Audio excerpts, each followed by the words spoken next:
So McCartney's through, he might go for it, still going, trying to barge his way through, goes to the shot, what a goal! Arriving Rian O'Neill from an almost impossible angle, and that's the rousing score now we're looking for.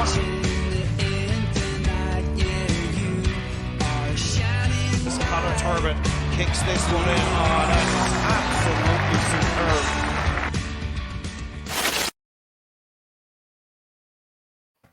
Hello everybody and welcome back to the Sideline Eye podcast. We have another preview show and we're looking ahead to all the games coming up this weekend. There's playoff games in the senior, intermediate and junior championships, and the Group B in the senior championship also finishes this weekend as well. So we're going to touch on all the games and preview everything we can, and I'm delighted to be joined by Sean McCreesh here, and he's going to help me get through all these games. And I suppose, Sean, playoff time here, it's come to the knockout stage of the club championship. The groups are more or less finished at this stage. I suppose this is the stage of the year everybody's looking forward to, the knockouts, and who's going to put their hands up for championship glory.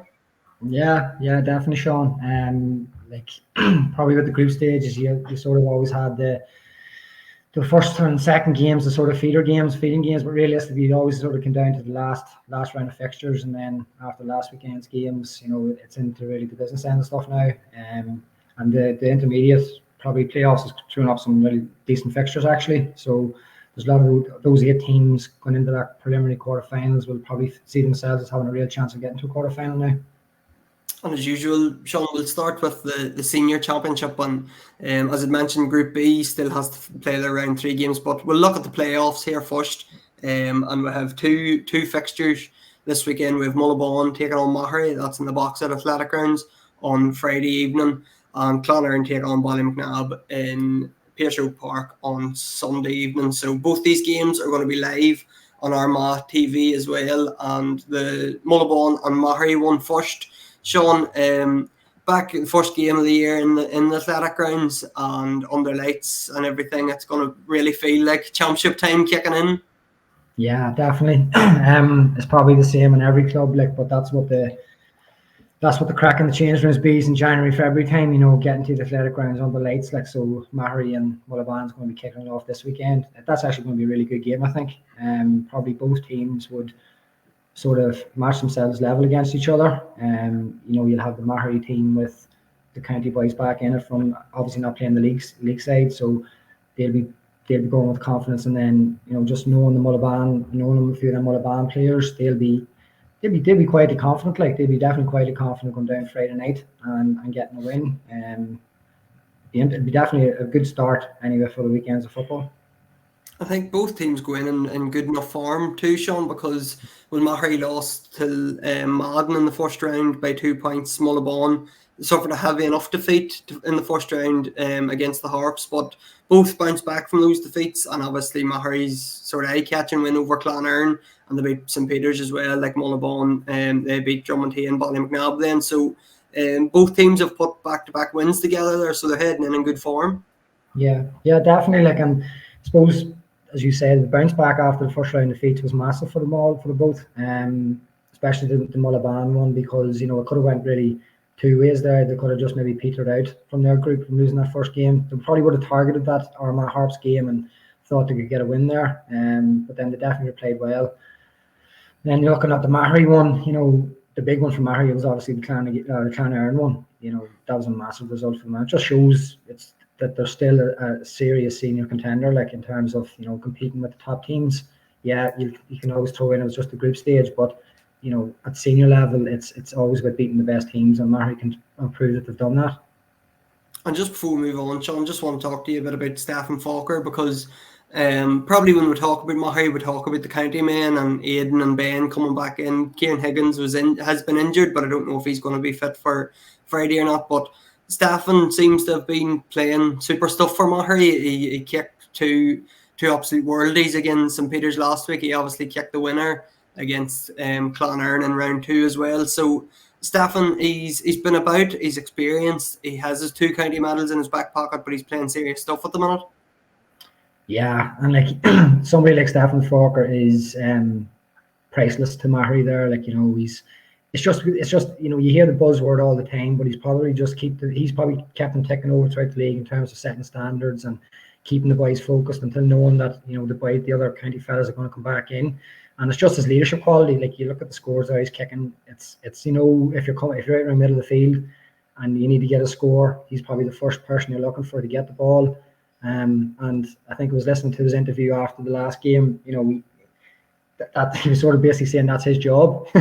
He's at this stage of his career where he's going to nail them if he gets them. So yeah, he's definitely somebody that Mahari look to, and Mullivan, I'm sure, will have a job job designated for him. But he'd be hard to handle in the athletic grounds. Like, the athletic grounds would suit him perfect, and the way Mahari do sort of play, it'll be interesting to see. Like.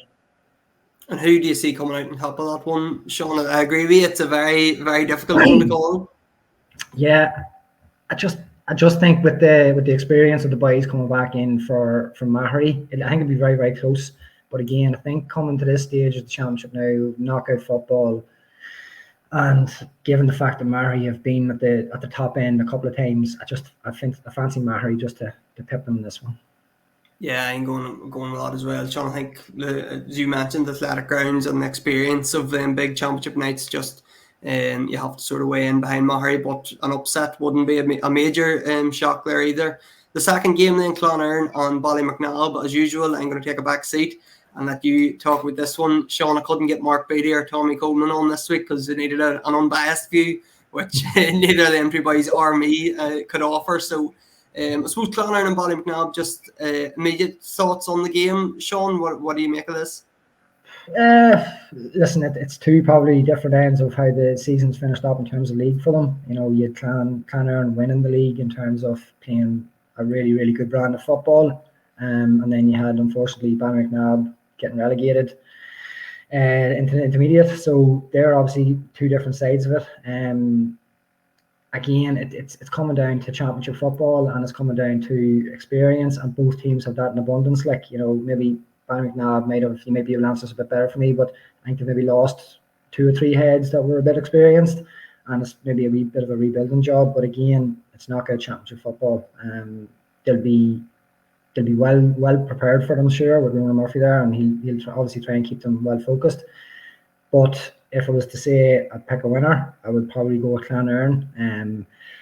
I fancy Clonerne's actually my tip for the championship this year, simply because of how they've done in the league without the county men, and then you throw in them boys into that sort of environment and that winning environment, and I just see them hard to stop really at this stage. So unfortunately, I'm going to have to go with Clonerne in that one. Well, I did tip Clonerne the first podcast we did at the start of the championship. I tipped Clonerne to win the championship for the same reasons you're after laying out. And I suppose an interesting one here is just Conor Turbot coming back in. He obviously got suspended. He got a red card against Mahari, missed out last week, and probably the rest didn't do him any harm, Sean, because he had such a super year for Armagh. Maybe the All-Ireland final didn't really go his way. Straight back into club action, and just having not to pull the boots on last week has maybe done him no harm.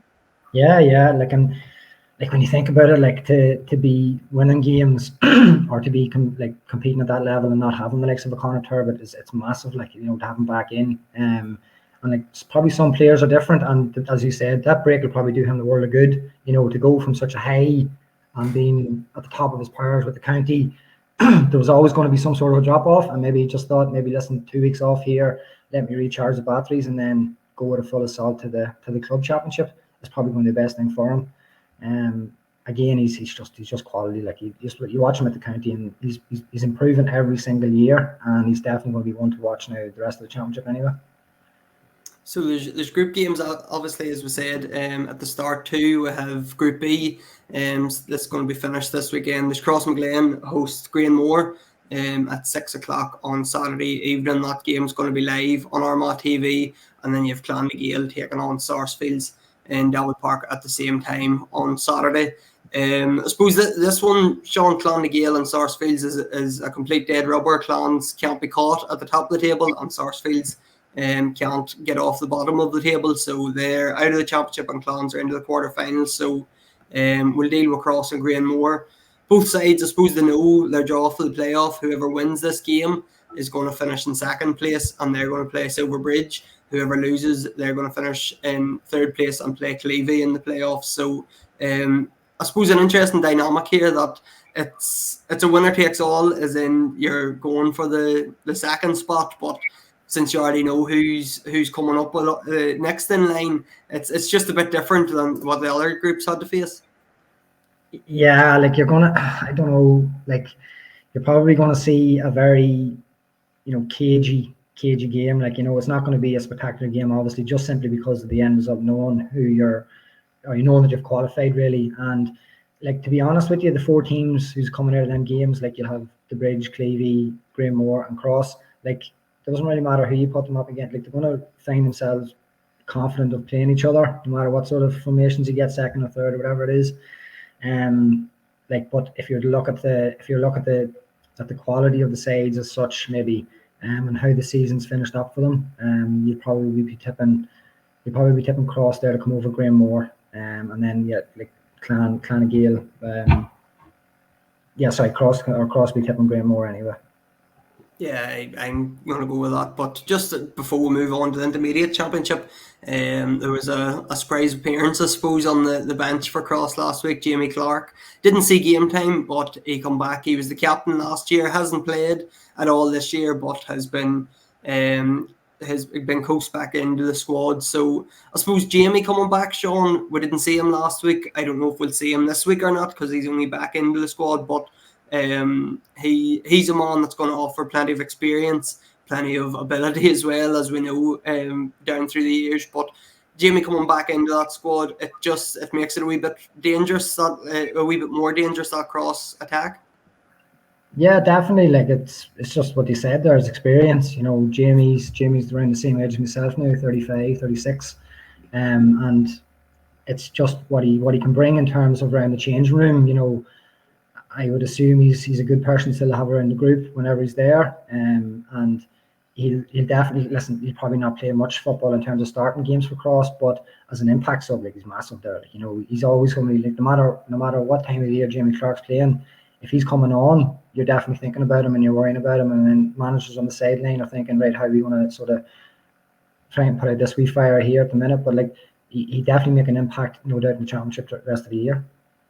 Yeah, that's probably going to be his role. I think you're right in saying that he's going to be that impact sub, and defenders with 10 or 15 minutes left. That's all you need is Jamie Clark coming in off the bench and rolling at you. But that's all the senior action for this weekend. We'll move on to the intermediate then, and we have 4 playoff games. It's knockout football completely in the intermediate this week. We have Whitecross on the Grange on Saturday evening in Abbey Park. That game will be live on Armagh TV. On Sunday then, Tully Sound take on Allochmore. Derry Noose play Shane O'Neill's, and also live on Armagh TV will be Katie and Clonard seconds. That's part of the double header with Clonard and Ballymacnab in Pearshow Park on Sunday. So Sean, as you'd mentioned, a lot of interesting games here, a lot of teams that will fancy their chances coming into these, and I suppose we'll start with Whitecross and the Grange.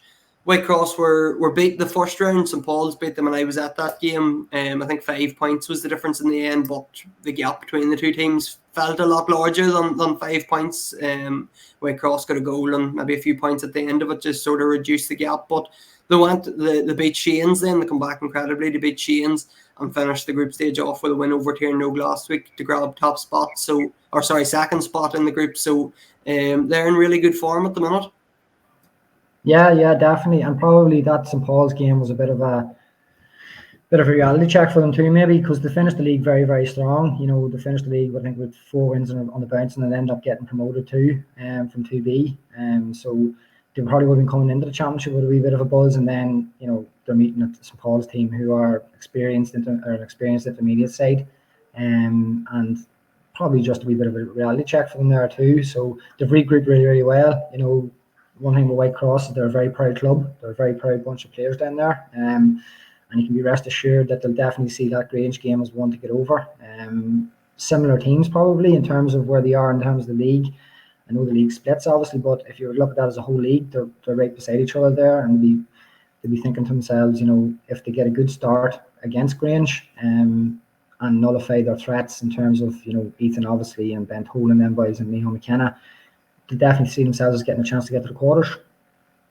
I think Grange, obviously, they played Katie last week, and I was at that game, and Ethan was super. He got 1-4. His goal was out of this world. Buried past a couple of challenges and hit the top corner from about 20 yards out. But his work back the field, Sean, was just as impressive. He got 2 full-length blocks in the defence for Grange as well. So I suppose when you have a guy like that that's coming back in, having not played county football this year, but obviously has done all the training, done all the preparation for the games, and has his All-Ireland medal too. But when you have a boy coming back in like that, it can only lift the mood around the camp. Yeah, like definitely, and in a way, or Ethan was probably doing his rehab work, and he's probably trying to get back as quick as he could. But it's probably a break that's maybe done him the world of good. He's coming back fresh, and he's coming back to attack a championship here with the club, and like you were saying, it showed in his performance last week. He's definitely been watched on Saturday evening. I'm sure Whitecross will have a plan for him, like you have to do for any of them county men. But like again, I just think that Whitecross, in my view, will have enough about them. They'll be an experienced side. They have experienced players there too. I just think they'll get over the line on Saturday night against the Grange. I'll mix it up a bit, John. I'll go with the Grange to come out on top of that one. They didn't have Miho McKenna and Ben Toll last week, but I think they'll be available this week, which will be a major boost, obviously, for the Grange. Sorry. Moving on then, Tullysarn and Annachmore. I think this is another really exciting one, because two teams that it's do or die at this stage. Two teams that are well experienced too, and have good forward lines. So this could be a potential shootout in this one, Sean. Yeah, definitely. We had Tullysarn in the group this year, in the second game, and after a result against Carrick-Cup, and we were coming off a bit of a high, and we thought, listen, we go down to Tullysarn here and get a result, but they completely blew us away. Very, very impressed with them that night down in Tullysarn. Like Mark McKeesh put on an absolute kicking exhibition that night. We just couldn't handle him. I think he ended up at 1-8 or 1-9. And then he was ably assisted by Eddie Mallon and Gavin Conlon that night too. But it's not just them. Like they're well set up, Tullysarn. If they get the system that they're trying to play set up well, they're very hard to beat. They've Ryan Conlon coming deep along with Eddie Mallon into them sort of pockets, getting on the ball, and then they're just supplying endless ball to Gavin and Mark, and if they're allowed to do that, they'll definitely get scores. I was at that game, yeah. Sean. I was well impressed with them, and you sort of touched on just the rotation of their forward line too, and their willingness to, they were kicking the ball into Gavin and Mark anytime they got a chance. But I suppose from the highs of that game, as I said, I was really impressed with them that night, and sort of come away going, it's going to take a good team to beat them to win this championship. The highs of that to the lows of suffering a big defeat to Carrick-Cup last week. It's going to take it took a couple of days maybe for them to get their heads back up again, and with the nature of the playoffs, you don't have a couple of days. You have to get straight back into it. No, definitely not. Like and Annachmore will be thinking that too. It just really depends how Tullysarn react from the Cruppen game. Like I still think losing that Cruppen game won't do them any harm. They'll be still focused on getting a good result against Annachmore. Now, don't get me wrong, Annachmore played two-way football this year, and by all accounts they were competitive in a lot of their games. And if they do get the likes of Ushin on the ball, and Thomas McCormick get them boys on the ball, they could cause damage to Tullysarn. But I just think from playing against Tullysarn and seeing how they play and knowing that it's knockout football and the bit of experience that they have with them boys, I just fancy Tullysarn to get over the line in that one against Annachmore. Yeah, I'm the same as you, Sean. I'm purely basing that off the game they played against Balik. I'm really impressed with them that night. So if they can replicate that form, I definitely think Tullysarn can get over that one. Derrynoosa and Shanes then. Again, this is a game I'm really looking forward to. Derrynoosa just lost out to the Oaks in the first round. By all means, run them very close, but missed out on top spot. Obviously, won their next two games and got second place. And I suppose the Shane O'Reillys probably don't really know where they are, Sean. They obviously lost to St Paul's in the first round, were 7 points up against Whitecross in the second round and got beat by a point. And then they've just the big Tiernogue in the first round. Then lost to Whitecross and we lost to St Paul's in the second round to come third in the group. So probably Shane's would have been one of the favourites heading into the competition, but now just maybe a few question marks hanging over them. Yeah, like, and you probably look at the Shanes too, like, and like, you know, without the fellas, without the likes of Conor Mackin and Kieran Mackin and Greg McCabe, they were sort of struggling in the League Two and 2A, and you know, when the boys come back in, they maybe thought they'd give them a bit of a lift and all with that, but they just don't seem to have kicked on. Now, for whatever reason, I don't know what that is. Like, it just could be there's maybe a bit of flatness in the camp. I don't know, but it just seems that they're probably coming up against the Derry team that's very, very hungry. You know, and like we played them, like they've definitely improved from whenever we played them at the start of the year to when we played them at the end of the year, and they beat us up in Derry. And from watching their game against Pierce Oaks, I was very, very impressed with them. Like, you know, they've a lot of like. Probably this year they're very, very fit, and they like to play that running game and a real hard running game. And then if you throw in the likes of the Scores and the Davy McCreeshes, the McNallys, you know, they can be definitely a threat for anybody. And it's actually a tight one. It is going to be a tight one solely because of the county impact that the Shanes boys will have coming in. But if it was to make a decision on it, I'd probably favour Derry in this one. Just on the scoring part, either end you'd mentioned, you know, Davy McCreesh and Conor McNally on the Derry side. Probably Shanes are looking to Paul O'Rourke on Rory O'Brien, who Rory O'Brien's inside our hot shots list. I think he scored 112 in the 3 games, so he's obviously a go-to. But it's a lot of it. It's obvious to say, Sean, but a lot of it's going to come down to whichever forward line is firing well on the day. Yeah, definitely. Like, and you know, the two boys you've mentioned there, Paul and Rory, they're two quality forwards. But I suppose like every team, your forwards is always as good as what the ball is coming in or what ball they're getting. And I just think the way Derry set up in terms of like they try and flood that middle sector and get runners from deep there, like they'll try and get as much ball in around the middle sector, and they'll try and limit the ball going into them two boys. Now it's okay us two here talking about it, but see if it happens. But I think that'll be a big factor. I just don't think Shanes will get enough ball for the likes of Paul and Rory. And on the flip side, I think Derry will get their hands on a lot of ball. They do play that possession style football, but it's fast transition football. Like, they're very, very quick on the break. You know, the Foxes as well, like Matty Lennon there as well. Like, there's really, really good players there that can get on the ball and go forward hard. And then you've the likes of the shooters there, and McCreesh and McNally too. Yeah, I'm going to agree with you on this one as well, Sean. I'm going to go with Derry to win that one. But again, Shanes are probably remain one of the competition's favourites, and if they can find a bit of form and maybe build a bit of momentum, they could go all the way this year. One more game then, it's Katy against Clonard Seconds, and as I said, I was at the Katy and Grange match last week, so I got to see them up close. We obviously played against Clonard Seconds last week in the group stages, so I suppose tell us a bit about Clonard first, Sean, before we look completely at the game. Yeah, well, to be honest with you, I was very, very impressed in terms of their second half performance. You know, we went at half time against Clonard and 4 up, and then 10 minutes into the second half we went 7 up, and then, you know, we were sort of sitting there, probably all thinking ourselves, listen, it's just about seeing this game out and managing it. But Clonard just seemed to abandon their tactics or whatever tactics they had, and they went man for man.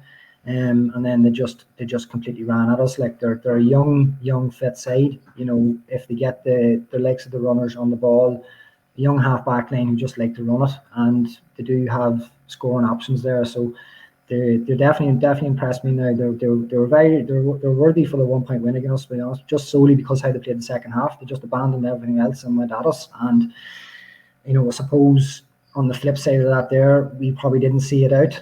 Now, in my mind, and I'd probably say this as well, Katy for me are like a dark horse that intermediate championship. Like, I've always said, you know, with Katy, if they always had their house in order, they should be a top intermediate side, or even maybe pushing for a senior side, just solely because of the size of the village there, of the place.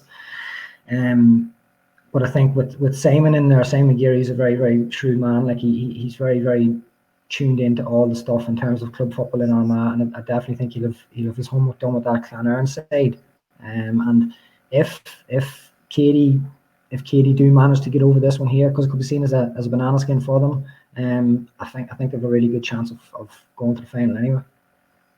I was really impressed with Katie's forward line, Sean, and I suppose James O'Hara is sort of well known at this stage. He kicked 7, I think 5 from play maybe, but the Donnellys as well, Ryan Donnelly and Kieran Donnelly, both kicked 3 points from play as well. And Tomas Galvin, he didn't play, but he obviously soccer commitments and that he hasn't been playing. But if he come back into the fold, it would really boost their scoring record. But I suppose Katie's forward line, that's going to be probably the main concern for Clonard heading into this. Yeah, like it's like everything. Whenever you set up at the start of the week, you sort of target maybe, if we can keep 1 or 2 of these boys here quiet in the forward line. But Katie can have 4 or 5 scoring forwards there, like, and if you guys keep chipping in with 3 to 4 points a game, it gets you up to that 15, 16 point target, and then you're going to win a lot of games with that. And I just think with Katie, they'll be definitely well schooled in terms of how to play against Clonard now from probably getting to see or watching us or whatever. But yeah, I would definitely fancy Katie for this one here at the weekend, to be honest. And Sean, just before we move on to the junior, you say Clonard were your favourites for the senior. Who do you fancy for the intermediate here? There's probably 6, 7 teams that would really fancy their chances in the intermediate. Yeah. No, listen, to be honest, we set out at the start of the year that we were going to target the league, which obviously we did in the club, which was great for us. And then once the league finished up, we just seen the way the intermediate was going, and it just seemed to be a very, very tight 2A as well, And then we thought, you could probably get a run here in the championship. So there's definitely 5 or 6 teams you could pick, and on their day it could beat anybody, which is massive. If you were to turn around and ask me now who to go with,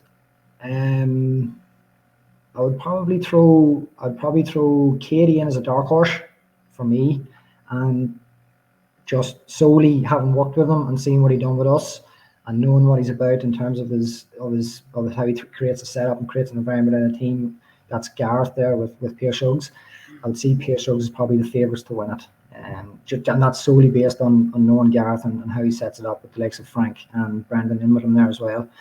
Like, there'll be no complacency in Pierce Hughes. It'll just be a matter of performance, It'll just be a matter of boys performing the day, because they'll be well set up in terms of the matches, their opposition, who they're coming up against.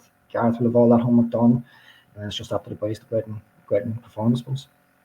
I think we'll maybe get you on again, Sean, for the intermediate quarters, and we'll talk a bit more about the Oaks, because obviously having won the league, they're the favourites at the minute for the championship. But heading into the junior, then again 4 playoff games coming up this weekend. We have the Sunderland and Clevie Seconds. That's been played in Billick on Saturday, with Middletown and O'Hanlon's in Abbey Park on Saturday at 3 o'clock. That game's going to be live on Armagh TV in a double header with Whitecross and the Grange. Then also on Saturday, Arrow take on St Peter's in St Paul's, and then on Sunday it's Portmore against Thomas Davis, and that game's live on Armagh TV as well. So Sean, I suppose 4 playoff games here for the winners. It's going to be a quick turnaround. They obviously played last week. They've played the last couple of weeks in the group stages. Now, if they win their playoff, it's straight into the quarterfinals next week. So it's all go. There's not really much time for any rest.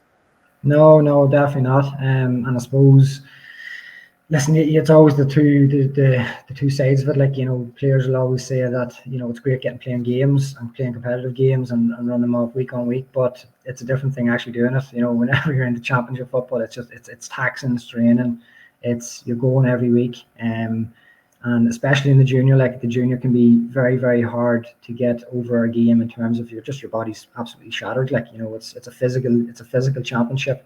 And there's definitely the 4 winners over this weekend. It'd be very hard for me to pick the 4 winners out of this weekend going up against the quarterfinals next weekend and getting 4 wins, just solely because of the knock-on effect from the games. And then you can straight into a team that's had that week's rest, week's recovery, which is massive now in today's game. So the junior championship, Sean, I think the way the league panned out, you had Forkhill. I think the top 4 were Forkhill, Middletown, Ballyhagan and College Lawn, and there's probably maybe a bit of a gap after those four, and in saying that Middletown ended up in the playoffs, they lost to Newtown in the group stages, and Newtown topped the group. But it probably is. It's going to be the winner's going to come from that group of 3 or 4. And Fork Hill, having won the league, they look like the favourites at the minute. But who do you see coming through and winning the junior championship? And I suppose who's your dark horse as well?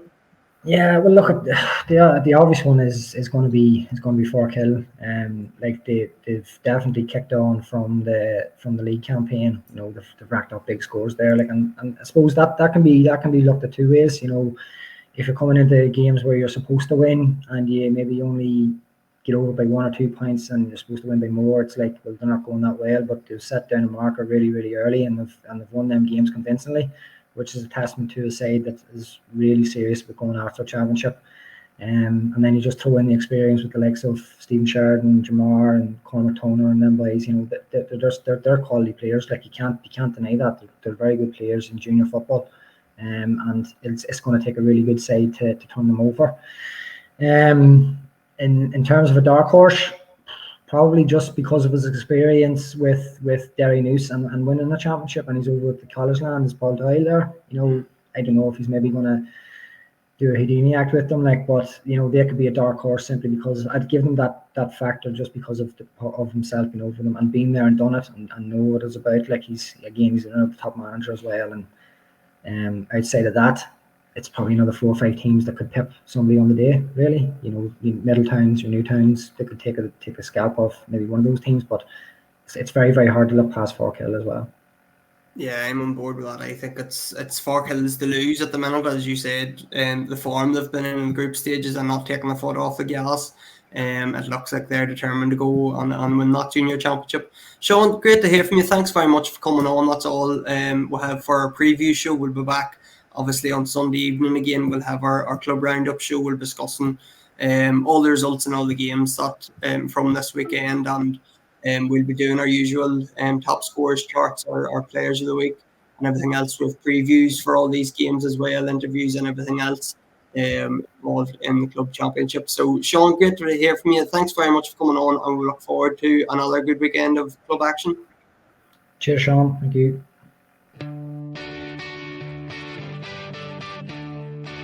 Harlan's through, he may go for it, still going, trying to barge his way through, goes to the shot, what a goal! Arriving Rian O'Neill from an almost impossible angle, and that's the rousing score now we're looking for.